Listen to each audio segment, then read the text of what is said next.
Hey guys, how's it going? Welcome back to my channel.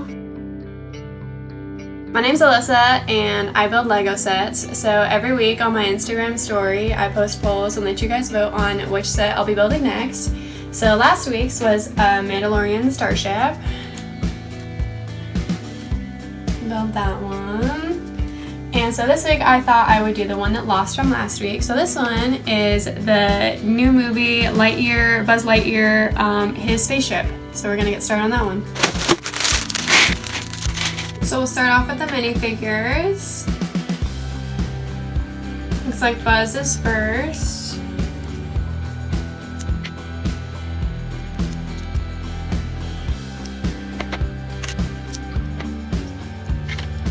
So we have Buzz Lightyear. Looks like you can also interchange the helmet with his hair too. And then also have Socks, the cat.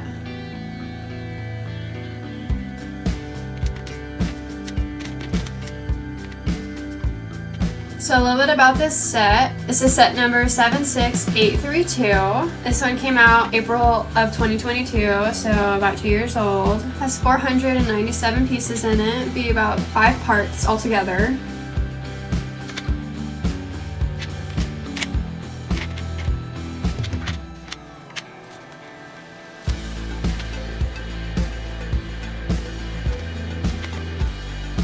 So I only watched this movie like once when it came out. It's an okay movie. Like it's not terrible, but I would say it's not that great either.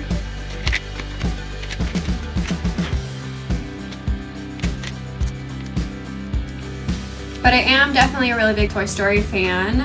My favorite part of this movie was the cat, Socks. He definitely was the best part of it. He was so cute. Did you know the actor who plays Socks is actually Remy's brother in Ratatouille, Emile. I thought that was kind of cute. But yeah, I definitely love Toy Story. They have a Toy Story Land in Disney World. I talked about that in last week's video, so go check that one out if you haven't seen it yet. In Disney World and in Disneyland, they have like that Buzz Lightyear ride, and I'm absolutely terrible at it. I hate playing because I suck at that one.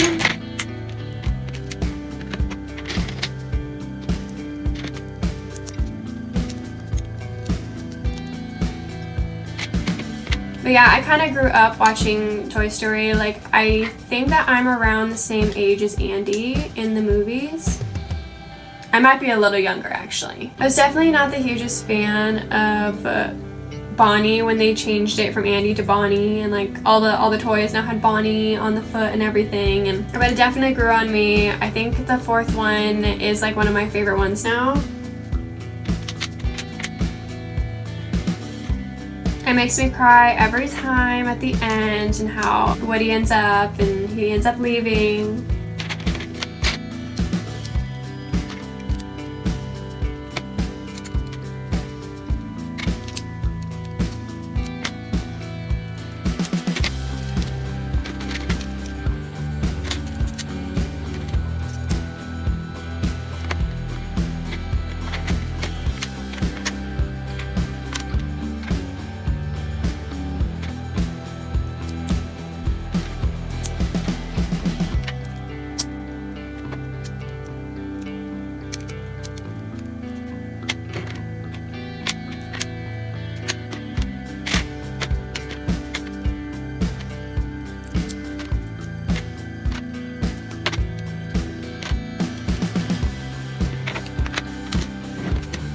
They do also have that Toy Story Mania ride, also Disneyland, Disney World. I do like that one a little bit better, but I'm still not the best at it.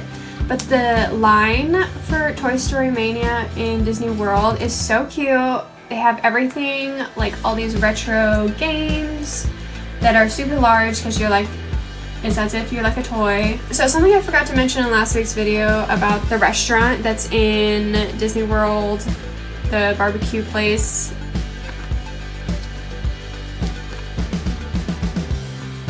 Like their Toy Story restaurant they have there. So they have like, you know, music and everything playing, and they also have some of the characters every once in a while like talk, and if it ever says that Andy's coming, everyone at the restaurant has to freeze and act like toys until Andy leaves. So I thought that was kind of cute. I forgot to mention that last time.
Alright, we're already done with part 1.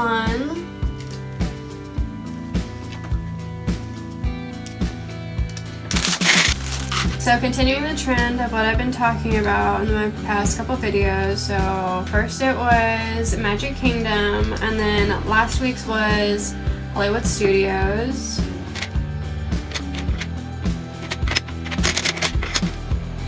So this week I thought I would talk a little bit about Epcot.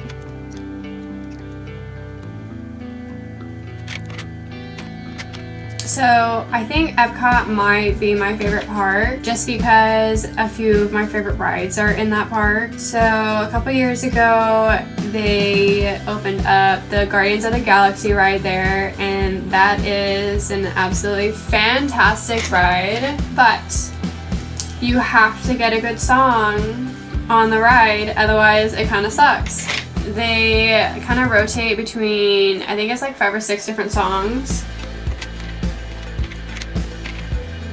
And it's always a gamble of what song you're gonna get. So my favorite one to get, there's 2 of my favorite. One of them is September, and then the other one, which is my absolute favorite, I want to get it every single time. I believe it's called Everybody Wants to Rule the World or something like that. That one makes it so great. And that's probably the only ride that I think would be worth it to get a lightning lane for. But the only reason I would want to get a lightning lane is if I got the song that I wanted, and there's no guarantee that you get that song. Like this last trip, the trip that I was on just now, I didn't even get that song once. So that really sucked, but it was still a really good ride.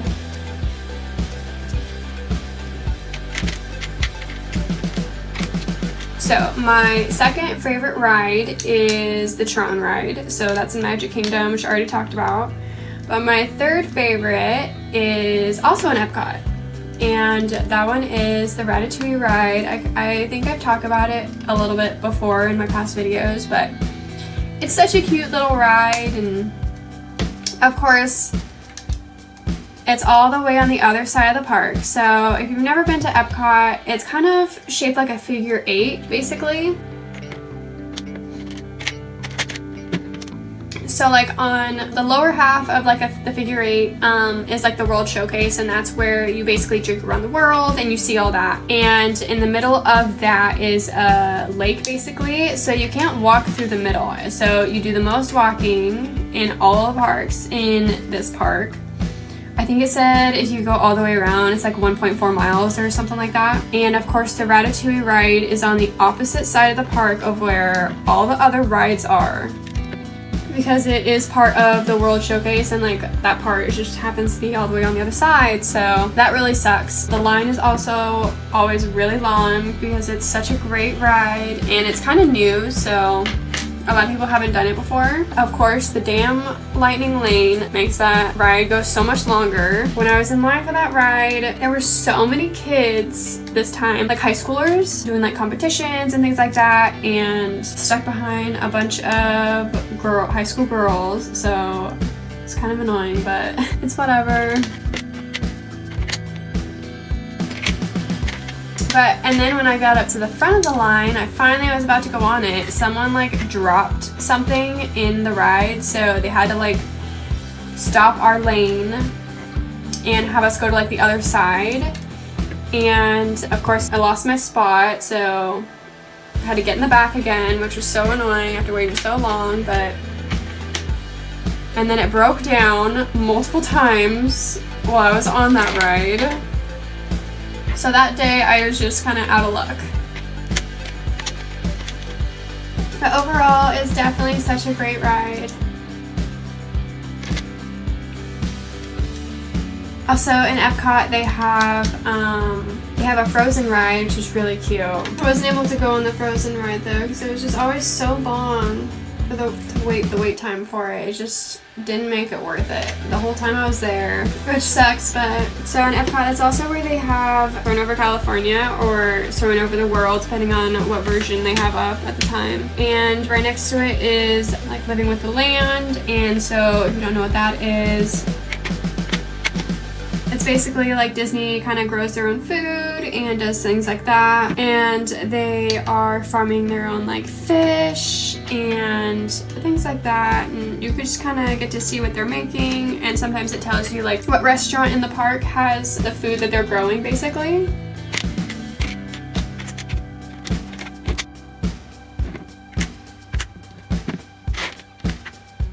And of course, you can't forget the main event of Epcot, which is the Epcot Ball, and it actually has a ride inside of it if you've never been there. It's kind of like the story of how humans became from like cavemen all the way to now basically.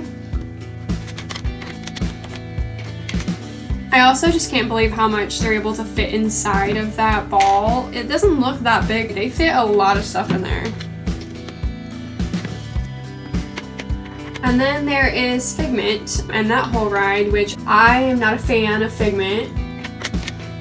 You know, I didn't grow up in Disney World, so like I guess Figment is technically supposed to be the mascot of Epcot, and so it's this like imagination ride and I just don't get it.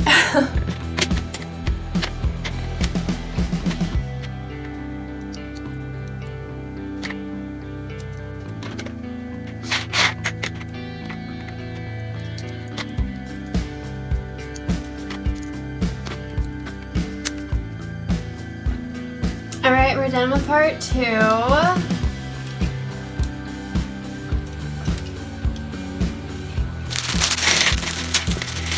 We're starting off with another minifigure.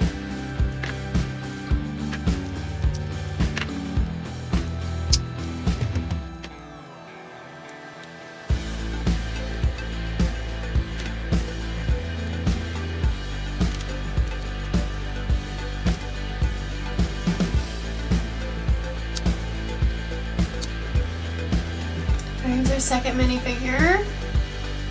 This little guy.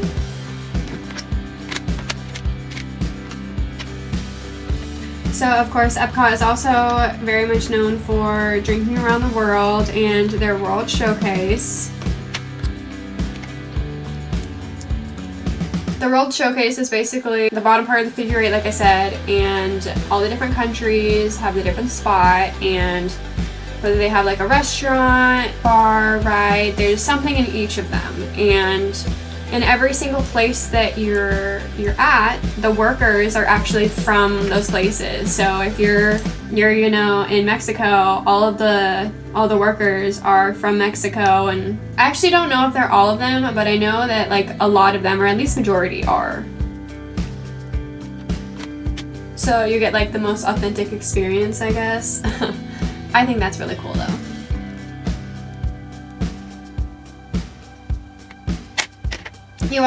You get a chance to just like try all the different foods from around the world and all the drinks and everything, and it's very popular to like drink around the world, they say. I've done that before. I did not do it this time just because those drinks add up, but it is a lot of fun to do that.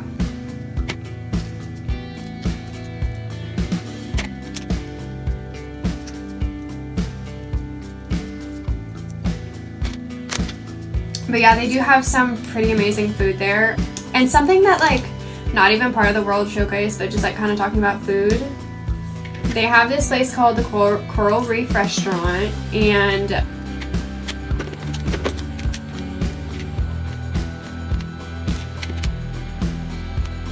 it's kind of connected to like the Finding Nemo ride that they have over there, and they have basically like this aquarium with that ride as well, with a bunch of different sea creatures and some like sharks and dolphins and manatees and all these different kinds of sea creatures. And at this restaurant, where you sit down is basically, you get to see like part of the tank basically. So like half the restaurant, one whole side is all just like, it's like the glass to the aquarium, so you get to see everything and like all the sharks and all everything. And it's definitely one of my favorite places to eat there.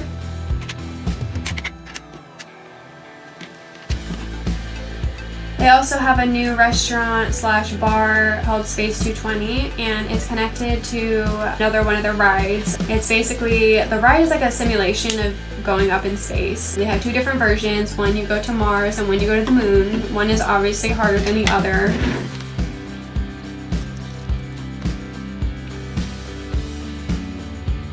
It's a little bit of an intense ride for some people, so like they could do a lot of warnings before you get on the ride and everything like that. But basically this restaurant is kind of connected to it, kind of on the side of the ride. And the concept is basically you're going up to eat in space, so they have like a simulation of where you can see like above and below you as you're going up into space or going back down when you're coming down. And when you're up there, I'm sure there's a lot of pictures out there of like what exactly it looks like, but your view is of Earth as if you're sitting above in space. And they have like these really cool and unique drink options. So like they have like astronaut ice cream, which is like freeze-dried marshmallows, which is it's actually pretty good. And so it's just like all things like that, and it's a lot of fun. It's definitely one of my favorite places to just like hang out and have a couple drinks, but it fills up so fast. So for my next trip, I'm planning. I haven't been able to get a reservation into that one yet, so hopefully when it gets closer, I'll be able to snag one of those.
Alright, we are done with part 3.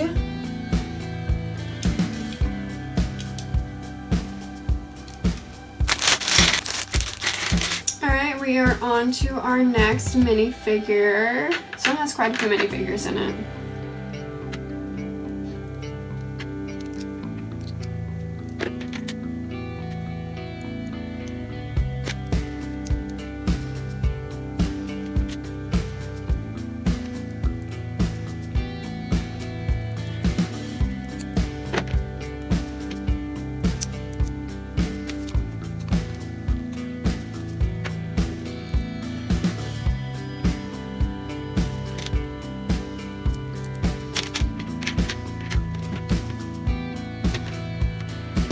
So a little bit more about Epcot.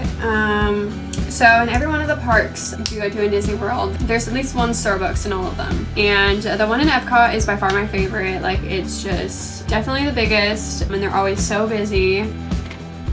So there's always a lot of room in that one, which is really nice. But that one also has this new like treat, I guess you want to say. It's called a croissant donut, and from hearing that when I first saw it, it sounds absolutely ridiculous. It doesn't sound like a real thing, but it was so good. I got it every single time. I definitely am missing my little croissant donuts and my coffee every day. They had the Festival of the Arts going on while I was there. It seems like every year around this time they have that festival. I mean, it's definitely cool to see like all the artwork that's around everywhere, but other than that, there's not like a whole lot that it involves, I guess, at least from what I can tell.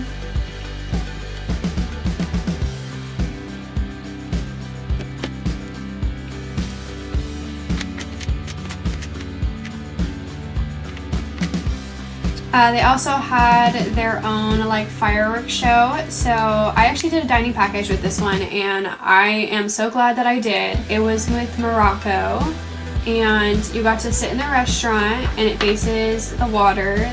So it's in like the World Showcase, and it's like a set price. You pay beforehand, and you get there like an hour early, and you get to eat. You get to like choose from their menu options. There's a couple. My favorite is always they have this really good like spiced chicken with like the sauce with it. Oh, it's so good. It's one of my favorite. And then you get unlimited alcohol while you're sitting there the whole time while the show's going on and everything. And so like the unlimited alcohol alone just like makes it completely worth it. But once the show starts, all the lights like turn off basically, and you get to watch the show. And it was one of my favorite like shows that I think that Disney World puts on. It was very cool how they just like connected all the different countries, and how they also connected that into like Disney. I'm definitely gonna watch that again. I believe this was called like Luminous or something like that. In my opinion, I think that one was better than the fireworks at Magic Kingdom. I remember watching the show that they had during the 50th anniversary for Epcot's show that they had, and it kind of sucked. Like, I didn't really like it very much, but whatever they did this time surpassed my expectations. It was really good.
we are done with part 4.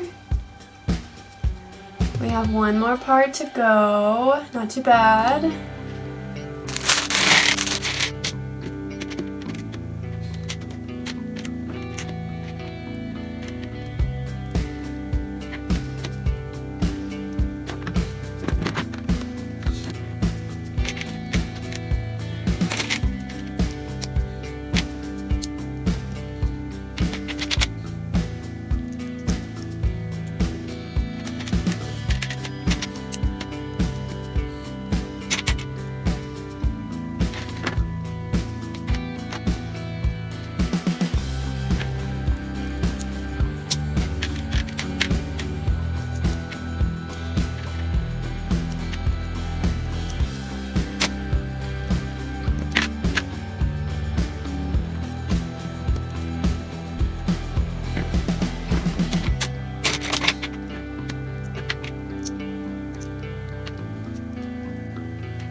Alright, we are finally done with this one. It's kind of nice. It has a little stand at the bottom with it too. There we go. Thank you so much for watching. I will catch you guys next week.